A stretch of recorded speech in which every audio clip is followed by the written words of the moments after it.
Well, that's quite something. Right. So let's talk about Israel's new campaign to, like, if you like, expel, deport Palestinians from their homeland once again to African countries. There's talk of Rwanda, there's talk of Congo. Indeed, I'm expecting there to be talk of Nigeria, although I can say I hope the Nigerian government will say no. We expect them to say no. What are your thoughts on that sort of that it's not even an insinuation, it's actually being said openly. What are your thoughts on that?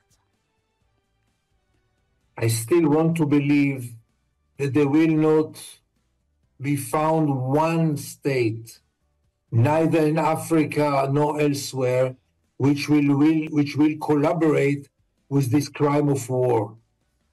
I can't believe that money can buy everything, and I can't see any country absorbing refugees against their will. And I really hope that this is more of a propaganda, but nothing will come out of it. Actually, I'm almost convinced the Palestinians will not go to Africa, and Africa will not accept the Palestinian refugees. And even Egypt is not ready to accept them. Their place is in Gaza, no other place. That's their home. And Israel has no right whatsoever to replace them, to relocate them. Who is Israel to relocate other peoples? Tomorrow they will come with another idea to relocate the people of Uganda into Nigeria. What will you say then? I mean, this whole discourse is a sick discourse. South Africa has basically instituted a claim at the ICJ of genocide against Israel. I'd like you to listen to this clip, which is from the Israeli spokesperson. Let's do it. For the tragic loss of human life. The State of Israel will appear before the International Court of Justice at The Hague to dispel South Africa's absurd blood libel. How tragic that the rainbow nation that prides itself on fighting racism will be fighting pro bono for anti-Jewish racists. We have no doubt that after the Jewish state brings to justice the perpetrators of the bloodiest massacre of Jews since the Holocaust, history will judge South Africa for abetting the modern heirs of the Nazis. We assure South Africa's leaders, history will judge you, and it will judge you without mercy. South Africa has made itself criminally complicit with Hamas's campaign of genocide against our people. It shares culpability for the tragic loss of human life. The State of Israel will appear before the International Court of Justice at The Hague to dispel South Africa's absurd blood libel. How tragic that the rainbow nation that prides itself on fighting racism will be fighting pro bono for anti-Jewish racists. We have no doubt that after the Jewish state brings to justice the perpetrators of the bloodiest massacre of Jews since the Holocaust, history will judge South Africa for abetting the modern heirs of the Nazis. We assure South Africa's leaders, history will judge you, and it will judge you without mercy. South Africa has made... So, there's certain words, certain things that Elion, and incidentally, I met Elion whilst I was in Israel, and we had quite, a forthright exchange. Let's put it. He's from Finchley, which is curious. That's where I'm from in London as well. At least that's where I lived in London. So it's curious when I hear a Finchley boy talking in the way that he did. He said when Israel brings the perpetrators of October 7th to justice, what justice is he talking about? I think I didn't hear this declaration ever. I think it's one of the most shameful declarations of Israeli propaganda, because Israel has the right to have propaganda, but not so cheap, please. I mean, there are certain levels that you become a grotesque, not anything else. What's his name? I never heard his name. Elion. And what is his position? He's a spokesperson for the government. He's one of Netanyahu's spokesperson. Okay, that's really one of the most shameful and humiliating declaration I've ever heard, full of lies, obviously. South Africa does not have any doubts for Israel's right to defend itself, but defending itself does not legitimize a genocide or a massacre. And above all, for me personally, South Africa was and is still, with all the problems, a role model of really fighting for justice. I'm very emotional about South Africa. I attended Nelson Mandela's funeral, both in Johannesburg and Cape Town, and then I went even to his village to attend the other part of the funeral. And I can't tell you how I admire Mandela, his way, and the revolution in South Africa, with all the problems. I'm aware to all the problems. But still, South Africa is not only a more just place today than it was in the late 80s, but South Africa is still a voice that should be listened, a voice of conscience. And to treat a voice of conscience in such a cheap way, such a demagogic way, really annoyed me. I couldn't hear to it. What does this has to do with the Holocaust? Always bring the Holocaust in. What does this has to do with Holocaust? There was a barbaric attack over Israel, and Israel thinks that after such a barbaric attack, it has the right to do whatever it wants, without any limitations. And this is a crime of war. And I'm very happy that South Africa went to the International Court of Justice, and I really wish them good luck. What do you make of the U.S. response so far? In fact, Anthony Blinken is over there in Israel now, I think, or at least he'll be there tomorrow if he's not there already. On his way. He's on his way. On his way. Right. Yeah. What do you make of Blinken and Biden and their, no red line support for Netanyahu, and if by extension, his right-wing government or coalition government? What do you make of that? Look, I think that Biden means well, but the way he gave Israel a green light to continue almost in an unconditioned way is shameful. The United States has the right to finance Israel, to send her aid as much as it wants, but is it really clever to give all this aid in an unconditioned way, not to put any red lights, red lines, nothing, everything is allowed? Israel, whatever Israel is doing now in Gaza is under the permission, I don't want to say the encouragement, but the permission of the United States. This should be remembered. And all those hollow talkings about humanitarian aid, just as lip service, so that the Democrats will feel good with themselves, are totally hollow. Because finally, with American weapons, Israel is massacring people of Gaza. The war seems to be expanding, what with the killing of the senior Hamas member in Beirut, Al-Aruri, because my R's are bad. Yes. And then, of course, what happened in Iran recently, although, nobody's yet to claim, nobody's yet to actually claim that attack. Indeed, Israel hasn't officially claimed the assassination of the 8 or 10 Hamas members that were killed in Beirut. But there's no doubt that the war seems to be expanding beyond Israeli borders and could escalate to a regional war. Do you think it would? Could it? Is it possible? It's definitely possible, but not probable. I hope so. I don't think that any of the parties want now an overall war. In the beginning of this war, I was really scared of it because this will be a game changer. If Hezbollah gets in, and maybe Iran gets in, and maybe the American gets in, then we face a world war. Then comes the Russians. Even if only Hezbollah gets in, it's a game changer.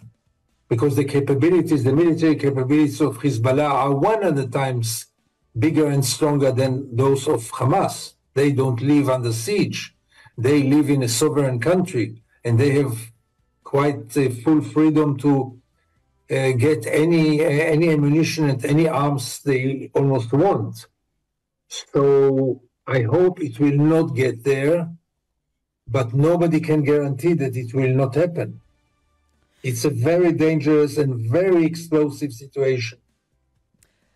I can't help, and I think many people can't help but think, look, Israel, certainly the Americans unofficially kind of admitted that it was Israel that did the assassination, even though Israel hasn't officially come out to admit it. But if it is Israel, so I'm going to put that if it is Israel, that very clinical and methodical assassination of, 8-10 members of Hamas leader in Beirut to one flat, not an official office or building, where they were clearly having a meeting, actually goes to show, it is evidence that Israel can face and target Hamas leaders if that's who they are indeed fighting, but they're killing Palestinians instead. Or is that not evidence? What are your thoughts on that? First of all, I don't know anyone serious who have doubts that Israel did it. Secondly, it's not the first time that Israel is doing it. And let's say even that Israel has the right to do it because he was really a senior commander of Hamas. The question is it clever to do it?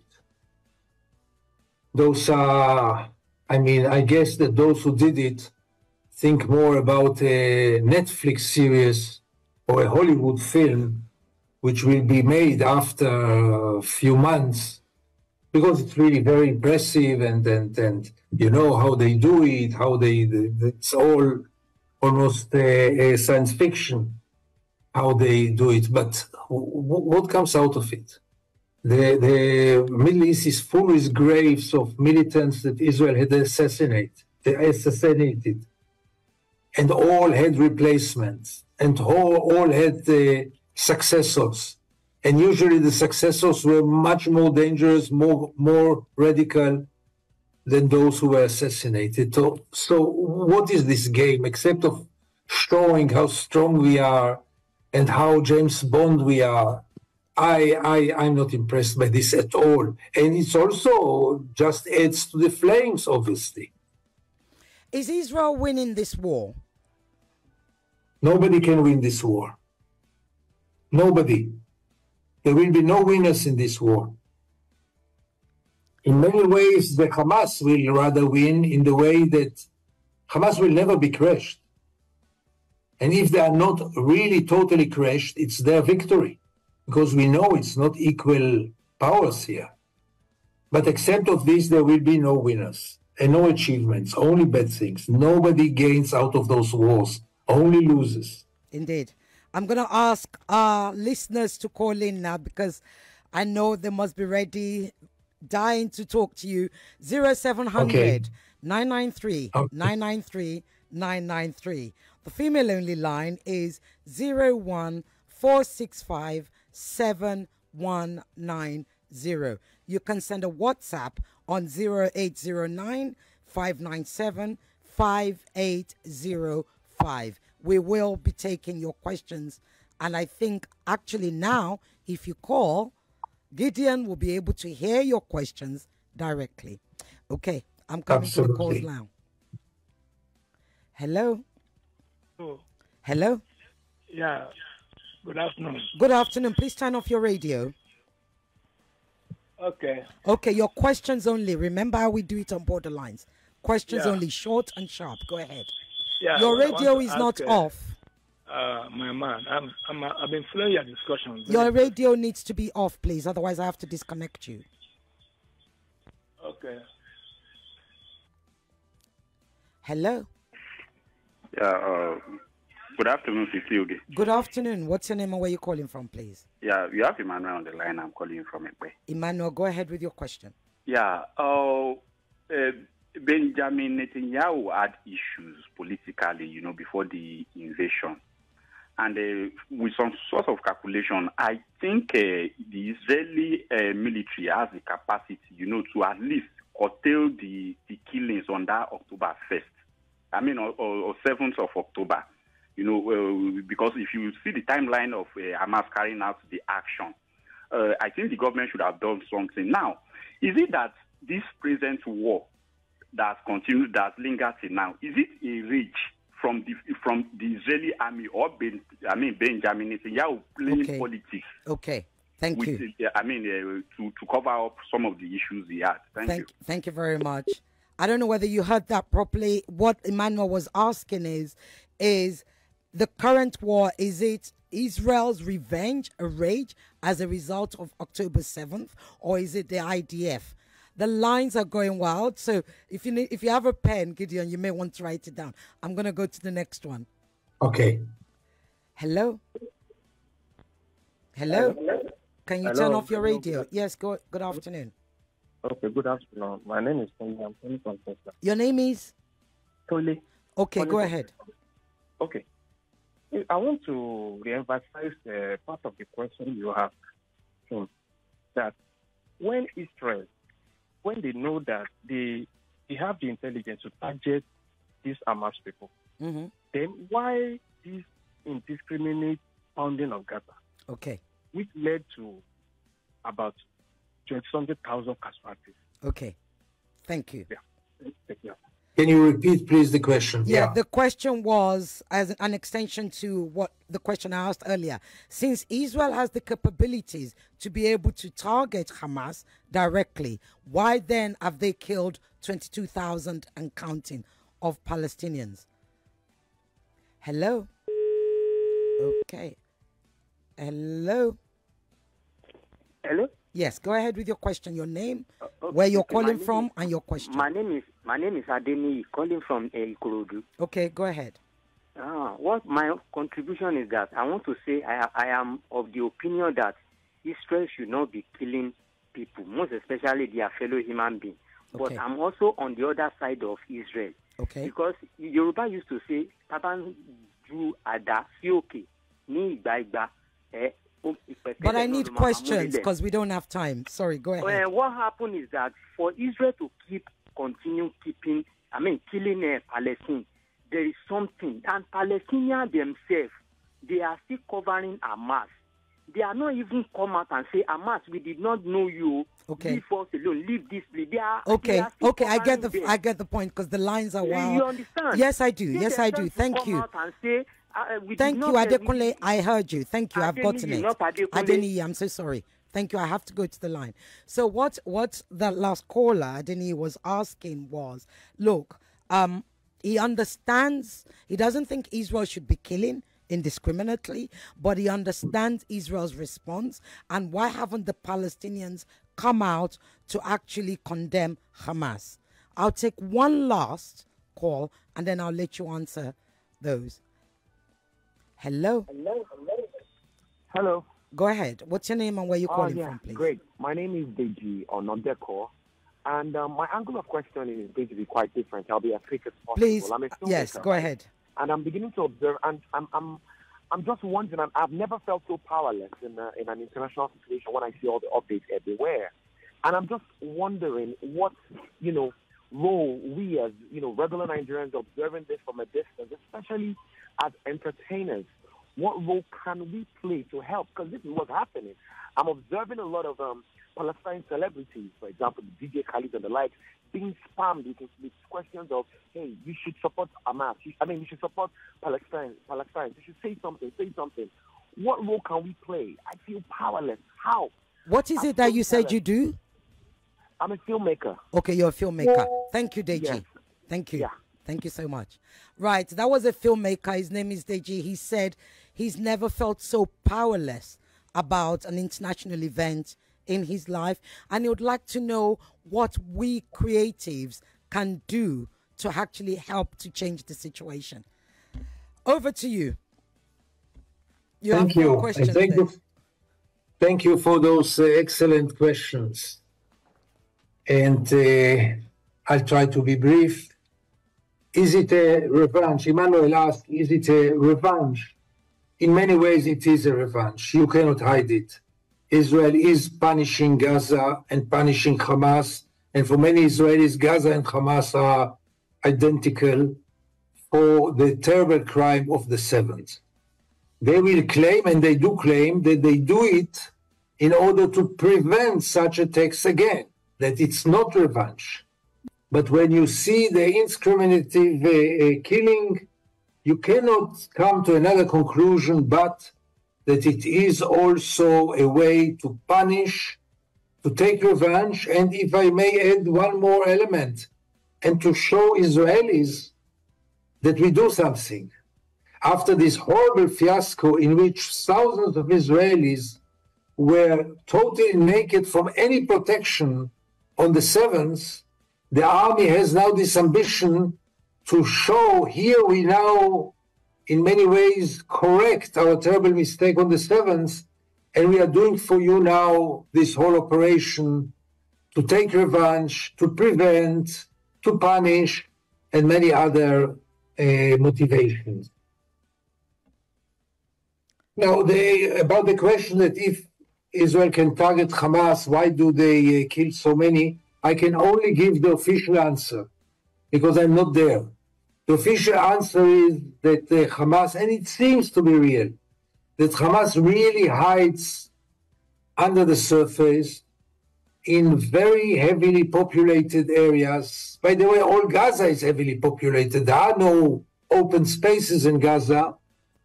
And in order to get to the underground, you have to destroy everything over the ground. And therefore is all the destruction, all the killings.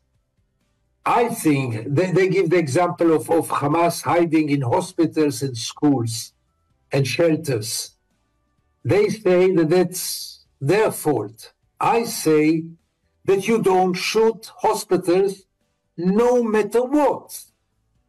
And you don't shoot schools no matter what.